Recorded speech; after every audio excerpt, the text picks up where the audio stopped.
Assalamualaikum warahmatullahi wabarakatuh. Assalatu wassalamu ala asrofi anbiya wal mursalin wa ala alihi washabihi ajma'in. Amma ba'd.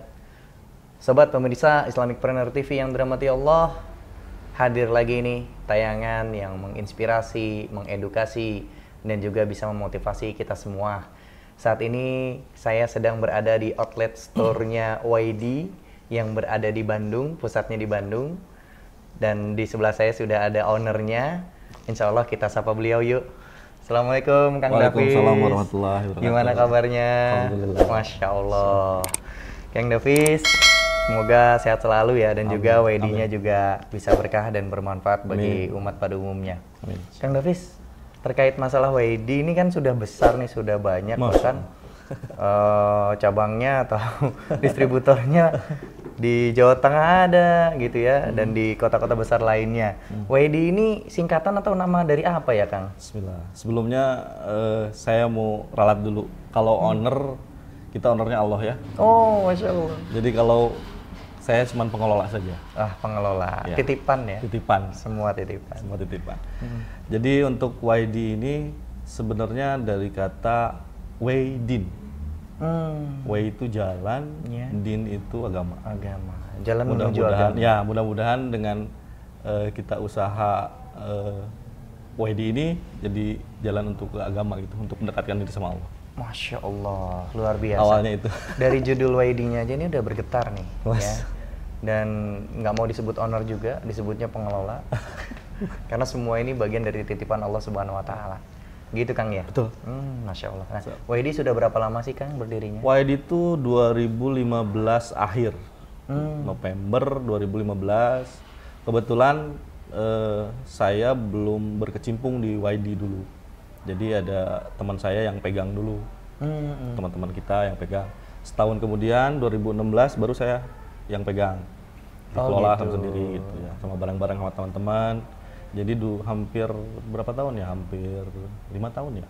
5 tahunan ya, pemirsa. Jadi WD ini berjalan sudah 5 tahun. Salah. Kang Davis, dari WD ini hadir, itu kenapa sih milih di dunia, ini kan dunia fashion ya. Kok bisa dunia fashion yang dipilih, kenapa nggak dunia yang lain dan sebagainya? Ini kenapa memilih hal itu? Awalnya kita pengen punya satu usaha, karena kita bareng-bareng ini ya, YD ini. Sama teman-teman kita pengen punya usaha yang bisa sambil belajar agama.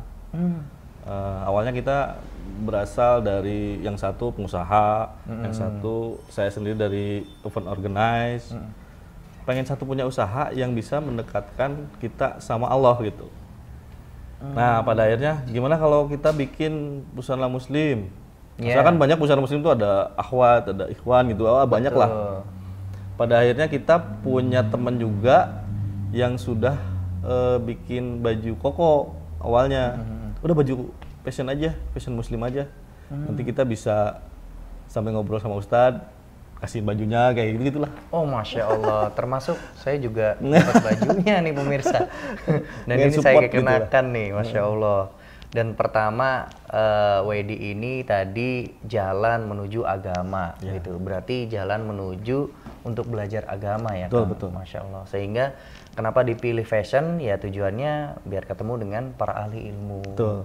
Dan juga bisa bermanfaat bagi umat. Karena busana muslim ini di pasaran memang banyak Kang. Betul. Tapi yang tanda kutip tadi tujuannya adalah untuk mendekatkan diri pada Allah Subhanahu Wa Taala dengan agama Islam, itu yang mungkin poinnya belum dirasakan oleh yang lain gitu kayaknya.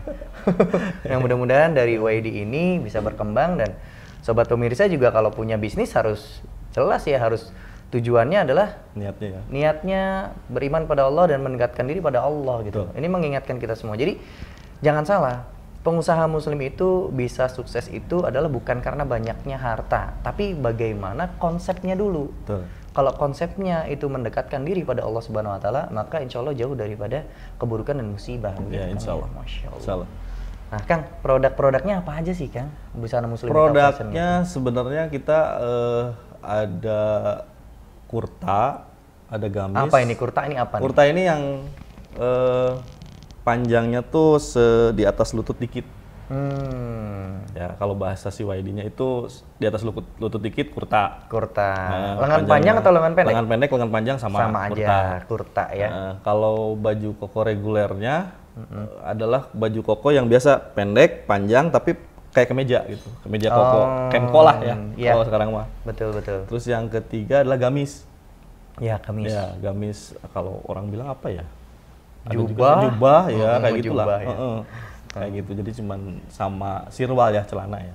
Sirwal juga ya, Kang ya? Iya, insya Allah. Masya Allah. Nah, pemirsa, yang terakhir nih, sirwal ini memang banyak ditemui ya. Betul. Tapi kadang-kadang nggak memikirkan, memperhatikan tentang itiba'us sunnah itu loh, Kang. Jadi tetap aja mereka itu menjulur di bawah mata kaki Mata atau kaki. kadang-kadang dijadikan fashion atau gimmick aja. Gitu. Ya. Tapi niatnya bukan karena Allah itu. Jadi niatnya, oh sekarang orang banyak pakai di atas mata kaki lah gitu, dan sebagainya. Tapi bukan karena Allah. Nah, mudah-mudahan dari YD ini, apalagi brandnya udah jelas ya, mendekatkan diri pada Allah, mendekatkan diri pada agama ya, bisa jadi memotivasi pelanggan gitu atau orang yang membeli produk atau yang memakai produk-produknya YD. Karena prinsipnya kita gini, YD ini dibikin jangan sampai menzolimi konsumen.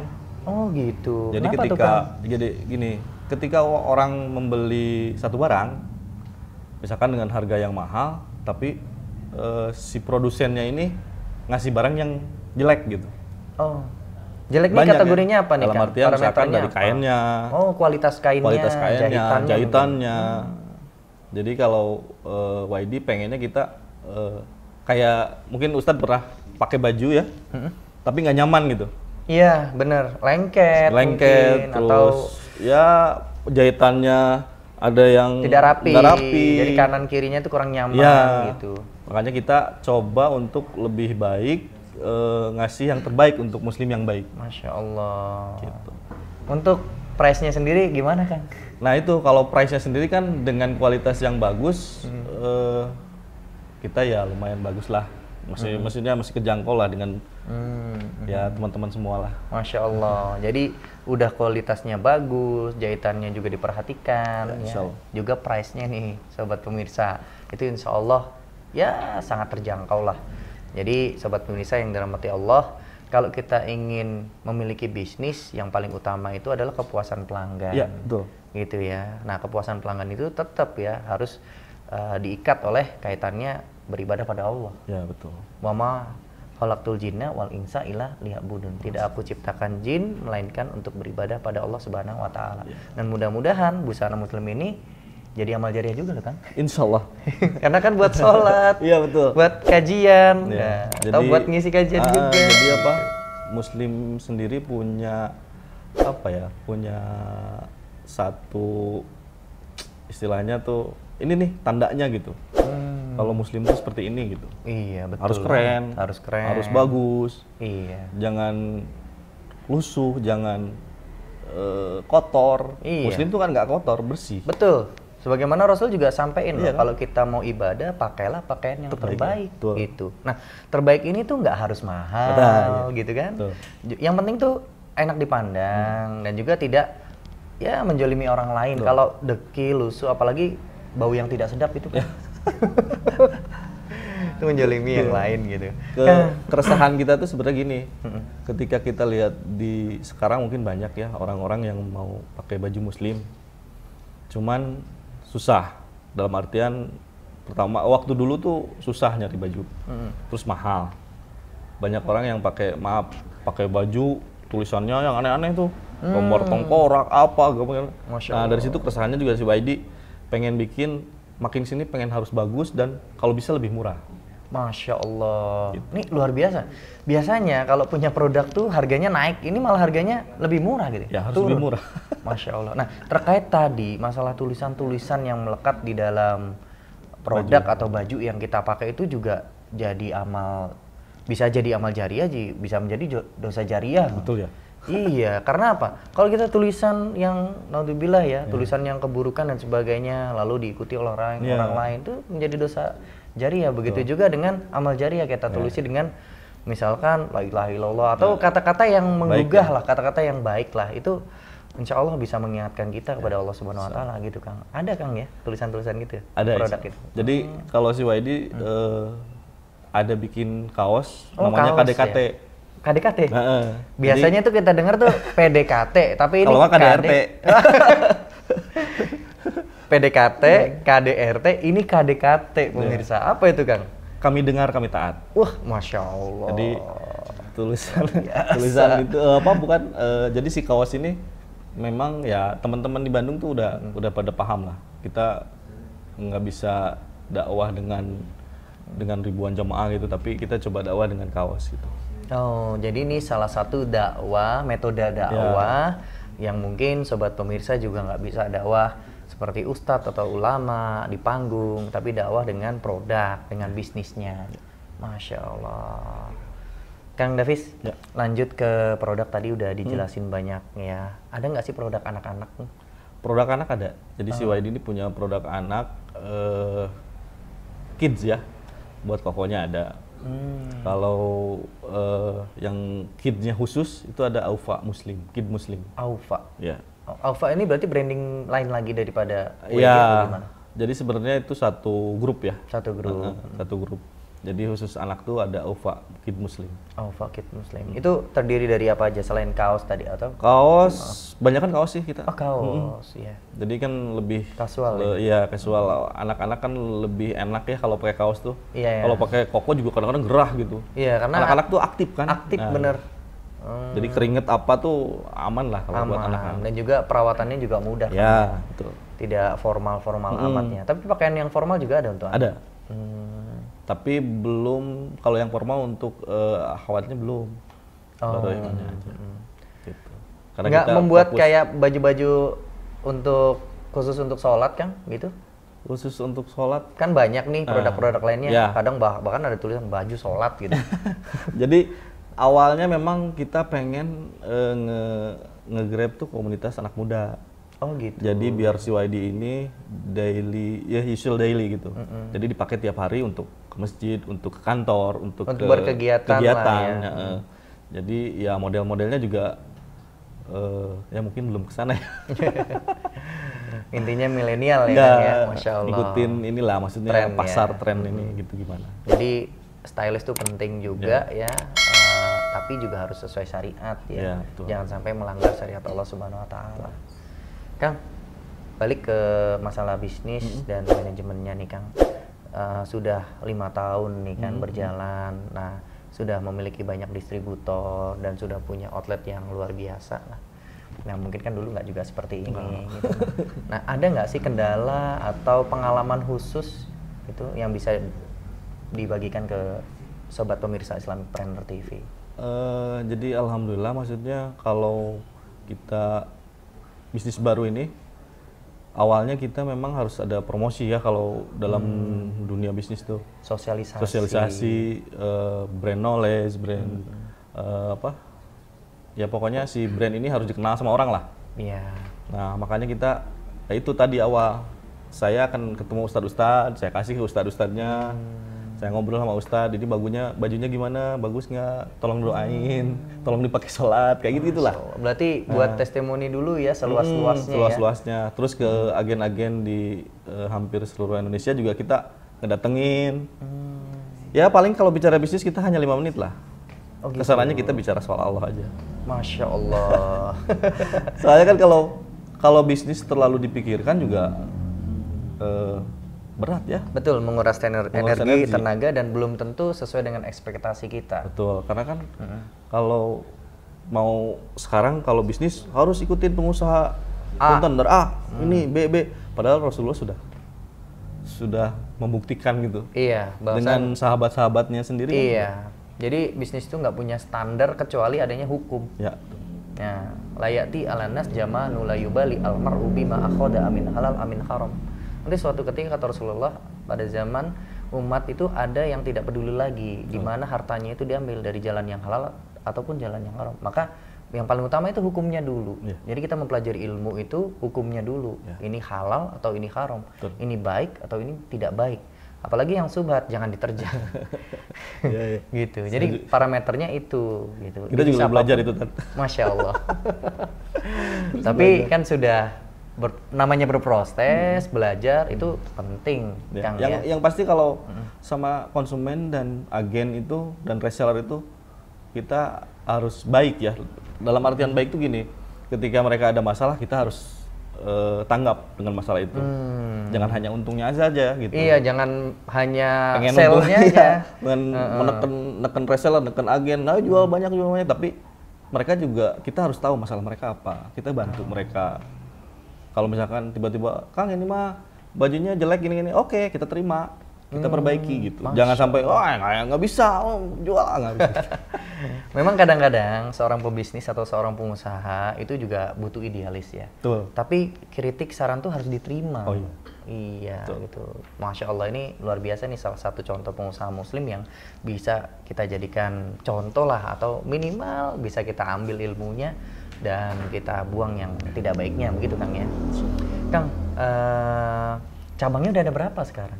Kalau cabang Atau tadi agen sebenarnya, reseller gitu? ya kalau cabang sebenarnya nggak ada ya. Cuman kita banyak konsinyasi juga, hampir di Kalimantan, Sulawesi, Jawa Timur, Jawa Tengah, Sumatera, Papua.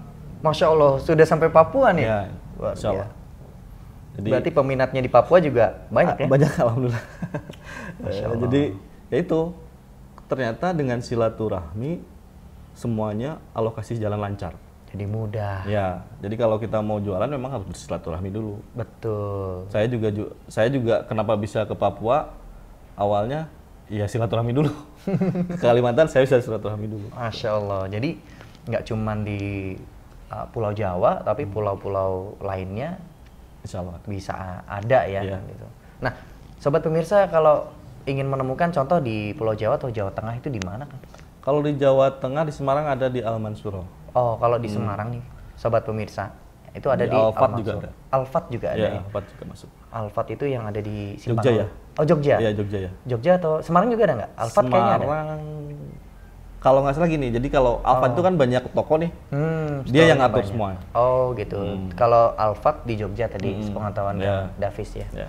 Masya Allah, luar biasa nih. Jadi sobat pemirsa, atau bisa order langsung via online? Bisa, Oh. tapi kalau di Jawa Tengah mending ke Al-Mansuro aja lah. Oh gitu. Iya. Kita Mungkin kan- di kota lainnya Kalau selain di- Jawa Tengah ada ya? Ada Jawa Tengah di Makassar, di Surabaya, Oh Masya Allah. di Palu, di Banjarbaru. Iya, Banjarbaru ya. Mungkin ada informasi IG atau website atau? IG-nya ada di @YD Muslim Official. Oh, nanti dilihat di bawah sini Ya, pemirsa. Nanti ada bisa Muslim pilih-pilih. Di situ juga ada Ada outlet katalognya, store-nya, ada outlet katalognya, store-nya. ada outlet store-nya. Insya Allah ada ya. Masya Allah, komplit semua pemirsa. Jadi jangan khawatir kalau sobat pemirsa yang saat ini pengen coba ya, atau bisa jadi pengen belajar dari Kang Davis nih ya. Bagaimana sih menciptakan pakaian tuh yang nyaman, yang enak dipakai, dan juga bisa bermanfaat dan mendekatkan diri pada Allah Subhanahu Wa Taala, bisa nih beli gitu ya. Insya Allah. Masya Allah. Kang Davis, dari tadi kita kan sudah banyak berbicara tentang bisnis, tentang kendalanya, juga solusinya, terus perjalanan bisnis dari YD ini gitu loh. Nah sobat pemirsa nih pengen dapat motivasi nih dari seorang pengusaha muslim yang insya Allah mudah-mudahan Allah rahmati dan berikan keberkahan. Silakan Kang Davis. Motivasi jadi pengusaha muslim, terus terang saya bukan orang yang banyak ilmunya, tapi saya coba ya sedikit ya. Jadi kalau usaha itu yang paling penting paham dulu ilmunya. Usaha apa yang mau dibangun, kita harus paham dulu ilmunya seperti apa, makanya kesananya akan gampang. Dan yang paling penting adalah kita berserah diri sama Allah. Dan contohnya sudah banyak, ketika orang berserah diri sama Allah, dibantunya sama Allah tuh luar biasa. Kita akan kalau kita mendekat diri kepada Allah dengan berjalan, Allah akan mendekat ke kita itu dengan berlari. Jadi tipsnya itu dekat diri sama Allah saja. Insya Allah Allah bantu. Masya Allah, luar biasa sekali nih, sangat menginspirasi, dan mudah-mudahan motivasinya sangat bermanfaat bagi kita semua pemirsa. Terima kasih banyak loh Kang sudah Sama-sama. bisa hadir di tayangan kami, dan mudah-mudahan sukses Amin, amin. dan berkah bisnisnya, Amin, amin. dan bisa bermanfaat bagi umat. Insya Allah, amin, amin. Sama-sama. Assalamualaikum Waalaikumsalam warahmatullahi wabarakatuh. Alhamdulillahirabbil alamin. Demikianlah tayangan yang bisa kami sampaikan. Tonton terus tayangan-tayangan kami. Jangan lupa subscribe, like, komen, dan share seluas-luasnya agar bisa bermanfaat bagi yang lainnya. Bercita-cita sukses itu boleh, namun berkah harus jadi kenyataan. Barakallahu fikum. Wassalamualaikum warahmatullahi wabarakatuh.